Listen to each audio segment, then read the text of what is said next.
How do you see this in terms of the Lakers and the question of how legitimate they are right now and how dangerous they are right now? Because it is still, my brain is still having a hard time compartmentalizing or processing the before and the after of who they are. And then I've just seen the Warriors play like the good old fashioned dynasty Warriors. I do have the Warriors winning this series in however many games. I think they are the better team, but how do you see it? Yeah, I've gone back and forth. I think my first initial reaction was like Warriors in 6 or 7, and then I went through some film, kind of looked over the numbers. I guess I'm contradicting myself a little bit in taking away some stuff where I do think um, I think the Lakers match up with the Warriors pretty well on the perimeter in terms of their defense and their you know like to me, I just wrote a preview for the series, and D'Angelo Russell to me is the X factor of, I don't know who he starts on defensively.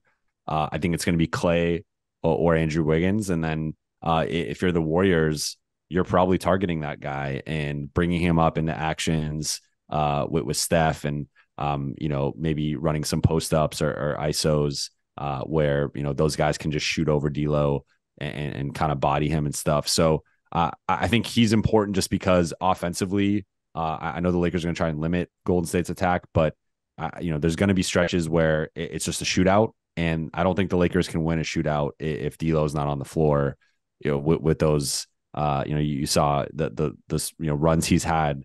The game 6 against the Grizzlies comes to mind in that third quarter where he hits 4 threes and really just buries them. But he had a couple stretches like that in that series where D'Lo really is one of those guys that can just heat up, and it's just an avalanche of mid range jumpers, threes, pick and roll action. So I think for the Lakers to have a chance in at least a couple of these games that end up being a little high scoring, they're going to need some big D'Lo performances.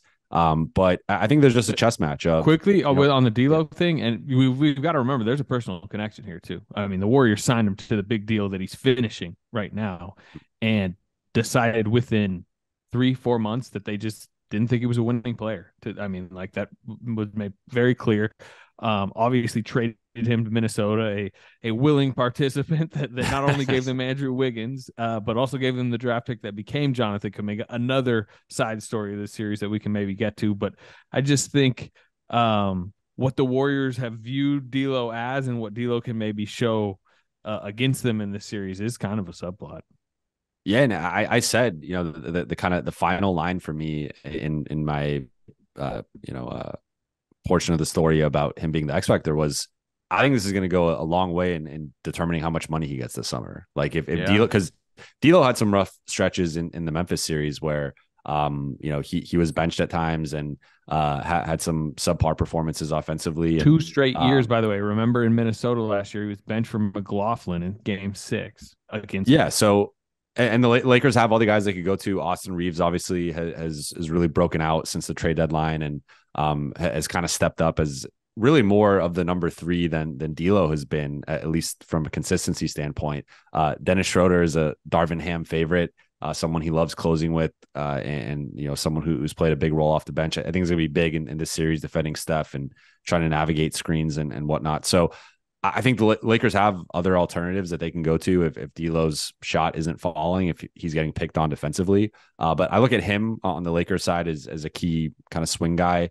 For the Warriors, I look at Kevon Looney, and we saw 3 20 rebound games against the Kings, and I think the Lakers are gonna ignore him. I think they're gonna ignore Draymond, but then you get into the dribble handoff actions, the kind of quick hitting pick and rolls that they get into. And, I think if AD and LeBron are roaming and trying to put out fires on the perimeter, or, send more attention to Steph or Clay or Wiggins or Poole, then now all of a sudden Austin Reeves is matched up with Kevon Looney on a switch in the paint. And, can he battle him and keep him off the glass? And like, it's going to be, to me, a lot of that chess match of the Lakers guards and wings having to keep Kevon Looney and Draymond Green off the glass and make sure those guys aren't making the Lakers pay for, paying again, extra attention to other guys. So just those little things I think are going to be fascinating. It's really, it's real Looney quick, how for do you sure, see It's Wiggins too on the offensive glass. Sam, you should go. But I know Wiggins, especially if they put Russell on him, they'll tell Wiggins crash.